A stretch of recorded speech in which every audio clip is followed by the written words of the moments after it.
بسم اللہ الرحمن الرحیم۔ السلام علیکم ورحمۃ اللہ وبرکاتہ۔ ناظرین، ایک ایسا زمانہ آئے گا لوگ اپنی بیویوں کے ساتھ زنا کریں گے اور پھر ان کی اولاد میں سے کسی ایک کو۔ مکمل تفصیلات جاننے کے لیے ہماری اس ویڈیو کو آخر تک ضرور دیکھیے گا۔ مسلم شریف کی حدیث ہے کہ ان فطروں سے پہلے نیک اعمال کے سلسلے میں جلدی کرو جو تاریک رات کے حصوں کی طرح ہوں گے۔ ایک آدمی صبح کو مومن ہوگا اور شام کو کافر ہوگا، اور شام کو مومن ہوگا اور صبح کو کافر ہوگا، نیز اپنے دین کو دنیاوی ساز و سامان کے بدلے فروخت کر دے گا۔ آپ صلی اللہ علیہ وسلم کی حدیث کا مفہوم ہے کہ قرب قیامت میں ایک ایسا زمانہ بھی آئے گا کہ لوگ اپنی بیویوں کے ساتھ زنا کریں گے۔ آپ صلی اللہ علیہ وسلم نے 1400 سال پہلے بتا دیا لوگ اپنی بیویوں سے زنا کریں گے۔ بیوی تو وہ ہوتی ہے جسے قبول کر کے اپنے گھر میں لایا جاتا ہے۔ لاتا اسی لیے ہے کہ اس کے ساتھ ازدواجی زندگی قائم کرے، لیکن اپنی بیوی کے ساتھ زنا کریں گے، یہ بات سمجھ نہیں آ رہی ہے۔ آج کے دور میں یہ باتیں سچ ثابت ہو رہی ہیں۔ بعض دفعہ انسان ایسے کفریہ کلمات کہہ دیتا ہے جن کلمات کی وجہ سے انسان دائرہ اسلام سے خارج ہو جاتا ہے۔ جب انسان دائرہ اسلام سے نکل جاتا ہے، وہ کافر ہو جاتا ہے، تو اس کا نکاح ٹوٹ جاتا ہے۔ کافر اور مسلمان کا نکاح نہیں ہو سکتا۔ جب نکاح ٹوٹ جاتا ہے تو وہ آپس میں قربت کر رہے ہوتے ہیں، تو وہ زنا کر رہے ہوتے ہیں۔ کفریہ الفاظ کیا ہیں؟ وہ جن الفاظ میں ضروریات دین میں سے کسی بات کا انکار یا اعتراض ہو، یا صریح حکم الہی کو تبدیل کر کے بیان کیا جائے، یا دین کی کسی بھی بات یا حکم کا مذاق اڑایا جائے، کسی نبی کی توہین کی جائے یا گستاخی کی جائے، جن کے کہنے سے انسان دائرہ اسلام سے نکل جاتا ہے اور بیوی سے زنا کر رہا ہوتا ہے۔ کسی عورت نے اپنے خاوند سے کہا کہ آپ نماز پڑھ لیں۔ میں نے نماز نہیں پڑھنی، نماز ہے ہی نہیں دین کے اندر۔ جس نے یہ کہہ دیا کیونکہ یہ دین کی ضروریات میں ہے، تو اس صورت میں اس کا نکاح ٹوٹ جائے گا۔ یا وہ یہ کہہ دے کہ میں نماز پڑھوں، کافر ہو جاؤں، ہندو ہو جاؤں۔ یہ کفریہ الفاظ، ان سے بھی نکاح ٹوٹ جاتا ہے۔ ایک وہ جملہ جو اکثر عورتیں اپنے الفاظ میں بولتی ہیں، اگر کسی پر کوئی مشکل وقت پیش آئے تو وہ آگے سے یہ کہے کہ اللہ نے میرے ساتھ کون سا اچھا کیا ہے۔ یہ وہ الفاظ ہیں جو آپ نے کئی دفعہ کئی عورتوں کو کہتے سنا ہوگا۔ لوگ اکثر پریشانی کی حالت میں یہ الفاظ بول دیتے ہیں۔ اگر یہ الفاظ بولیں تو حالت کفر میں چلے جائیں گے۔ کتنے ہی لوگ ایسی باتیں کرتے ہیں، وہ دائرہ اسلام سے خارج ہو جاتے ہیں۔ بعض دفعہ ایسا ہوتا ہے میاں بیوی میں جھگڑا ہو رہا ہوتا ہے تو بیوی کہہ رہی ہوتی ہے کہ مجھے فارغ کر دو، میں تمہارے ساتھ کوئی تعلق نہیں رکھنا چاہتی۔ شوہر کہہ دیتا ہے کہ میں نے تمہیں فارغ کیا۔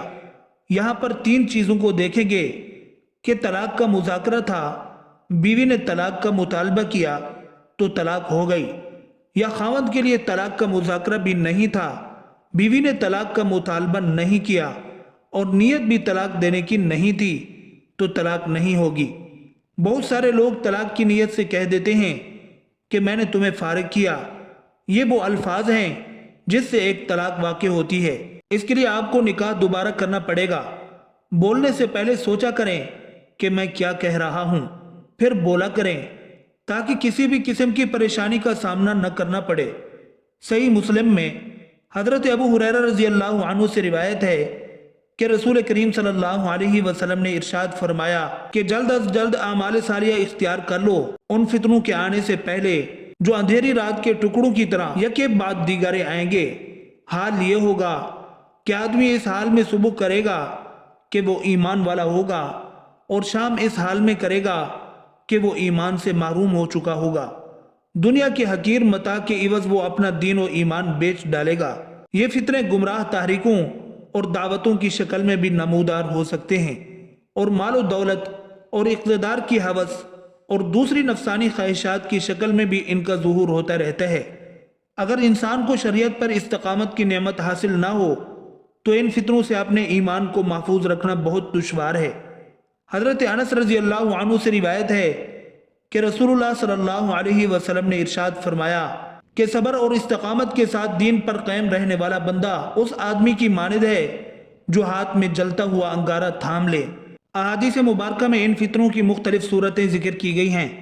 مثلا وقت جلدی جلدی گزرنے لگے گا، نیک اعمال کی کمی ہو جائے گی، دین سے ناواقفیت پھیل جائے گی اور دین کا علم اٹھ جائے گا، بخل اور پیسے کی محبت عام ہوگی، قتل و غارت گری کا دورہ ہوگا، خود قاتل کو معلوم نہ ہوگا کہ وہ کیوں قتل کر رہا ہے اور نہ مقتول کو پتہ ہوگا کہ اسے کیوں قتل کیا گیا، شراب کو شربت، سود کو تجارت اور رشوت کو ہدیہ کہہ کر حلال کیا جائے گا، اولاد سے کراہت ہوگی، بارش سے ٹھنڈک کی بجائے گرمی کی سی تکلیف ہوگی، بدکار سیلاب کی طرح پھیل جائیں گے، ہر قبیلے اور گروہ کی سربراہی اس کے منافقوں کے ہاتھ میں ہوگی، ہر بازار کی سربراہی اس کے بدکاروں کے ہاتھ میں ہوگی، مرد مردوں سے جنسی خواہش پوری کریں گے اور عورتیں عورتوں سے، لوگ نمازوں کو ضائع کریں گے اور امانتیں برباد ہوں گی، انصاف کمزور ہو جائے گا اور ظلم کا دورہ ہوگا، امن کم ہو جائے گا، طلاقوں کی کثرت ہو جائے گی، ناگہانی اموات بڑھ جائیں گی، عدالتی فیصلوں کی خرید و فروخت ہوگی، آخر زمانے کے لوگ اپنی امت کے پہلے لوگوں پر لعن طعن کریں گے، یہودیوں اور نصرانیوں کی پوری نقالی کی جائے گی، معمولی نااہل آدمی جمہور کے اہم معاملات میں رائے زنی کریں گے۔ یہ چند مثالیں ہیں ان پیشگی خبروں کی جو آن حضرت صلی اللہ علیہ وسلم نے فتنوں کے دور کے بارے میں 1400 سال پہلے بیان فرمائیں۔ جب ہم حالات عالم کے تناظر میں ان احادیث مبارکہ پر غور کرتے ہیں تو اندازہ ہوتا ہے کہ یہ احادیث موجودہ حالات کی مکمل آئینہ دار ہیں۔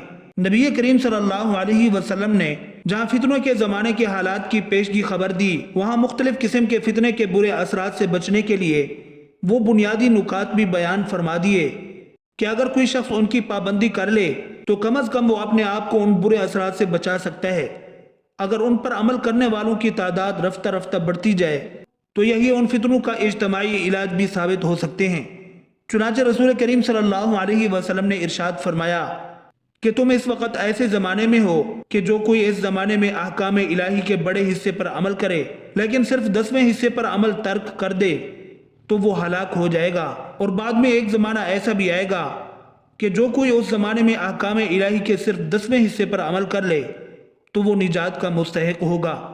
محدثین کرام اس حدیث کی تشریح میں فرماتے ہیں کہ یہاں 10ویں حصے پر عمل سے مراد اخلاص ہے کہ خیر القرون کے مسلمانوں کی ہلاکت اخلاص کے 10ویں حصے کے چھوڑنے پر ہو سکتی ہے، لیکن امت کا آخری حصہ 10% اخلاص بھی اختیار کر لے تو اس کی نجات ہو جائے گی۔ گویا کہ امت کی نجات در حقیقت اتباع شریعت و سنت ہی پر موقوف ہے، اگرچہ وہ خیر القرون کے مقابلے میں قلیل ہی کیوں نہ ہو۔ حضرت مقداد بن اسود رضی اللہ عنہ سے مروی ہے کہ میں نے رسول کریم صلی اللہ علیہ وسلم سے خود سنا، آپ فرما رہے تھے کہ یقیناً وہ بندہ نیک بخت اور خوش نصیب ہے جو فتنوں سے محفوظ رہ گیا، وہ بندہ نیک بخت اور خوش نصیب ہے جو فتنوں سے الگ رکھا گیا، اور جو بندہ مبتلا کیا گیا اور وہ صابر اور ثابت قدم رہا تو اس کے لیے شاباشی اور مبارکباد ہے۔ اگر کبھی مسلمانوں میں باہمی خانہ جنگی کا فتنہ کھڑا ہو تو ان سنگین حالات سے نبرد آزما ہونے کے لیے آن حضرت صلی اللہ علیہ وسلم کی تعلیمات میں واضح ہدایات موجود ہیں۔ بخاری و مسلم کی صحیح حدیث کے الفاظ یہ ہیں کہ کچھ لوگ ایسے ہوں گے جو جہنم کے دروازوں کی طرف دعوت دیں گے، یعنی ان کی دعوت ایسی گمراہی پر مشتمل ہوگی جو جہنم کی طرف لے جانے والی ہے۔ جو شخص ان کی دعوت کو قبول کرے گا وہ اسے جہنم میں پھینک دیں گے۔ حدیث کے راوی کہتے ہیں، میں نے کہا کہ یا رسول اللہ صلی اللہ علیہ وسلم، اگر میں وہ زمانہ پاؤں تو میرے لیے آپ کا کیا حکم ہے؟ آپ صلی اللہ علیہ وسلم نے فرمایا کہ مسلمانوں کی اکثریت اور ان کے امام یعنی سربراہ کے ساتھ وابستہ رہنا۔ میں نے عرض کیا کہ اگر مسلمانوں کی نہ کوئی اکثریتی جماعت ہو نہ امام یعنی برحق سربراہ تو پھر میں کیا کروں؟ آپ صلی اللہ علیہ وسلم نے فرمایا کہ ایسے میں ان تمام فرقوں، پارٹیوں، گروہوں سے مکمل علیحدگی اختیار کر لینا۔ جب فتنوں کا ظہور کثرت سے ہونے لگے تو ان سے بچاؤ کے لیے نبی کریم صلی اللہ علیہ وسلم کا ارشاد ہے کہ ان قریب فتنے پیدا ہوں گے، ان فتنوں میں بیٹھنے والا کھڑے ہونے والے سے بہتر ہوگا اور کھڑا ہونے والا چلنے والے سے بہتر ہوگا، اور چلنے والا سعی کرنے والے یعنی کسی سواری کے ذریعے یا پیدل دوڑنے والے اور جلدی چلنے والے سے بہتر ہوگا۔ اور جو شخص فتنوں کی طرف جھانکے گا فتنہ اس کو اپنی طرف کھینچ لے گا۔ پس جو شخص ان فتنوں سے نجات کی کوئی جگہ یا پناہ گاہ پائے تو اس شخص کو چاہیے کہ اس کے ذریعے پناہ حاصل کر لے۔ مسلم شریف کی روایت میں حضرت معقل بن یسار رضی اللہ عنہ سے مروی ہے کہ رسول اللہ صلی اللہ علیہ وسلم نے ارشاد فرمایا، فتنے کے زمانے میں عبادت و نیکی کرنے کا ثواب میری طرف ہجرت کرنے کے ثواب کی مانند ہے۔